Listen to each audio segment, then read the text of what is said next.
ఆ చల్లని సముద్ర గర్భం దాచిన బడబానలమెంతో ఆ నల్లని ఆకాశంలో కానరాని భాస్కరులెందరో భూగోళం పుట్టుక కోసం రాలిన సురగోళాలెన్నో ఈ మానవ రూపం కోసం జరిగిన పరిణామాలెన్నో ఒక రాజును గెలిపించుటలో ఒరిగిన నరకంటాలెన్నో కులమతాల సుడిగుండాలకు బలికాని పవిత్రులెందరో అన్నార్థులు అనాథలుండని ఆనవయుగమంత దూరం కరువంటూ కాటకమంటూ కనిపించని కాలాలెప్పుడో పసిపాపల నిదుర కనులలో మురిసిన భవితవ్యం ఎంతో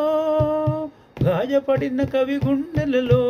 రాయబడని కావ్యాలెన్నో ఆ చల్లని సముద్ర